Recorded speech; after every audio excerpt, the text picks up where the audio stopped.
Hi, my name's Natalie, welcome to Vintagious. On today's video we're going to be talking about corsets. Corsetry has been used for hundreds of years to nip in the waist and create a pleasing silhouette under the clothes. The first image that pops into my head when I think of corsets, and I'm probably not the only one, is a Victorian woman swooning and fainting with an impossibly tiny waist, like this big. But that's wasn't so often the case. Many Victorian ladies did wear corsets. In fact, the majority did, but it was mainly to smooth the figure out under clothes. Now, I've linked a blog underneath here. At the time of recording, I couldn't actually find the blog, but I know I've seen it before, so I'm going to find it again and link it in the description box. The lady that runs this blog tries on a Victorian dress with and without a corset.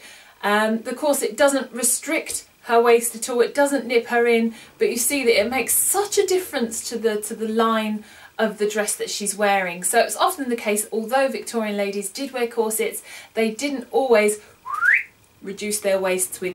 The suffragette movement and flapper fashions of the 1920s put an end to corsetry for a decade or so, but mid-century fashions saw the corsets return in the form of girdles and other types of shapewear. Steel-bone corsets were replaced with nylon, latex and spandex. Not many women, whether they be Peggy from next door or Miss Monroe herself, would go without their trusty girdle to give them their most enviable hourglass figures. Travelling forward in time to now, then many of us can talk firsthand about the muffin trimming wonders of boob to knee Spanx, and as a vintage loving girl, I'm no stranger to the vintage style girdle with its strong old nylon that really smooths out lumps and bumps. But recently there has been a trend for something that little bit tighter. On the news, not the actual news, on the pretend news, we hear about Kim Kardashian and Jessica Alba using waist cinchers to squeeze themselves back into shape after having their babies. Now, I do not want to sit this fashion out. I'm eager to try a little bit of waist squeezing, and I bought myself with my very own money a latex waist cincher or waist shaper from waistshaperuk.com. .co.uk? Something. I'll link it down there. Now I'm going to show you what these things actually do for you, and we're going to talk a little bit about what they claim they could possibly do for you and whether that is nonsense or not. When it comes to body shapes, I'm a bona fide brick. I've got no problem with it, but it's the truth. My proportions are almost hourglass. I've got, I think, 36, 28, 36 or 7. Almost there, but the lines my body takes to get to these 3 points are most definitely square. Not like this. I've often longed for a gentle slope from my waist to my hip, but I have more of a shelf. This, coupled with my affectionately named hip dip, where my hip meets the top of my leg, creates a rather bumpy, bony silhouette. The thinner I get, the worse it gets. The fatter I get, the worse it gets. What's a girl to do? Have a rib taken out? I don't think so. Get some muscle. Yes, I'm trying to do exercise, but getting muscle takes time. Is there a quick fix? Apparently so. And I have one here. Ladies and well, actually maybe just ladies. May I present to you my new best friend, my latex waist shaper. Now, I bought this in a size 3. Let me show you it on. Right, you have to excuse me, I want to compare the difference between waist shaper on and waist shaper off, and that means what I thought would be best would be some leggings and a t-shirt tucked in so you can really see the difference. So this is me sans waist shaper.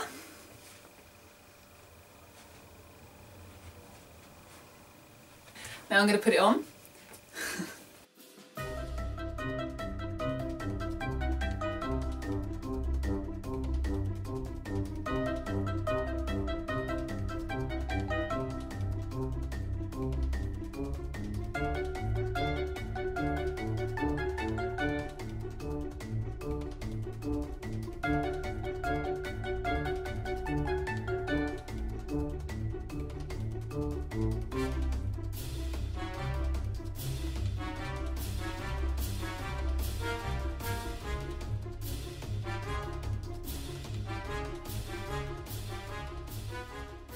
finally got it on, and you can see it creates a much smoother line from waist to hip, and it squeezes in my lower ribs, which is where I seem to be very square just at the top here. I have very little room between my ribs and my actual waist. It's literally about that much between my ribs and my hip bone, so that's why I look so blocky. But this really does squeeze in in the centre and at my lower ribs, and to give me more of a V shape towards my waist, and then a gentle slope from my waist to my hips. So I'm super pleased with that aspect of it. It's relatively comfortable to wear.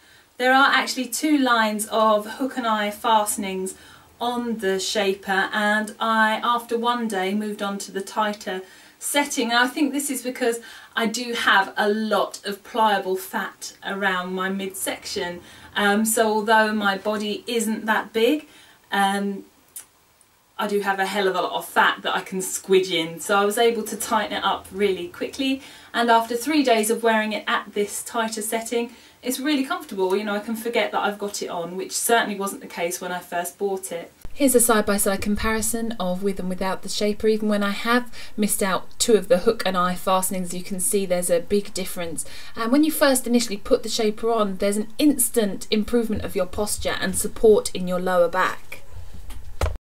So the pros are for me that not only has it changed my waist shape into a more traditional hourglass shape as opposed to a more blocky shape, but it's reduced my waist by 1.5 inches from 28 to 26.5. Now it doesn't seem like a lot, but it really does give a more defined shape to your waist, especially when you're wearing tighter fitted dresses. Now that's what's so great about this product, is I am now excited to look forward to autumn winter and buying my wiggle dresses for this season, whereas before I was terribly self-conscious about buying tighter fitted dresses because of my blocky shape. In terms of the self-seam side of things, then I'm certainly looking forward to wearing this and wearing my, you know, more snugly fitted clothes.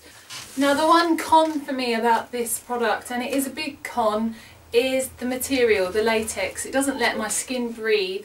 I don't run at a particularly high temperature, but I can imagine if you did, or if you lived in a hot or humid country, then wearing this waist cincher on a daily basis would feel very uncomfortable. And after 3 days of wearing it, I developed pinprick rashes on my skin, and for the next couple of days I had to wear a cotton undershirt underneath it. And I didn't think this helped alleviate the heat in any way really, so I'm definitely looking to get a cotton cincher and maybe a steel bone corset in the future, because I do love the effect that it gave. And I definitely think if you run at a high temperature, then you might want to also consider not a latex Shaper. Maybe that's why they work, because they're made of that material, but I'm not sure. I know another thing that they're touting, some manufacturers are touting, are the benefits of wearing one of these in the gym. Now I just want to say that you need to read between the lines of what these manufacturers are telling you. I read an awful lot about the products boosting thermal activity when you're in the gym. Now this means raising your temperature, which they most definitely do, and making you sweat a lot. When you sweat, you do not excrete toxins and impurities, you excrete water and salt, and you need to replace this. So until you have a drink of water, you may look a little bit slimmer.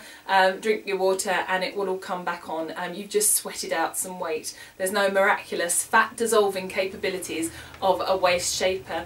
And the other thing it says is that I've read quite often is the mobilization of fat cells. This all sounds very snazzy, but mobilization means move. It moves your fat cells. Yes, it does. When you put it on, your fat is squidged into different positions. That's all that means. You are not going to get any permanent waist shape difference from this item. It's just not going to happen. If you want to do serious waist training, I think you're going to need to get a seal bone corset, a tight lacing corset that have been known to reduce waist size when worn over a long period of time for many hours a day. For me, that's not what I'm after. I'm very, very pleased with the difference in shape this Shaper gives me, and I will be wearing it throughout the cooler months until I can buy myself a cotton corset, which I'm really looking forward to doing actually. This This has definitely opened my eyes to the world of corsetry. I'm very interested. I really hope this video has helped you, especially if you're trying to make a decision as to whether or not to buy a latex waist shaper and if they are for you or not. But yeah, thank you ever so much for watching. I really hope this has helped you. As always, comment in the comment section down below. I want to know about your waist shaping experiences. Thanks very much. Bye. Here are my 2 most recent videos. In the top left hand corner is a tips and tricks video on back combing, and in the bottom centre I show you how I cut my Betty bangs quickly and efficiently every time. Don't forget I'm on Facebook at facebook.com/Vintagious and Instagram at Natalie_Vintagious, and I also use Twitter at OakOscar100. So catch me there if you want to. Thanks ever so much for watching, guys.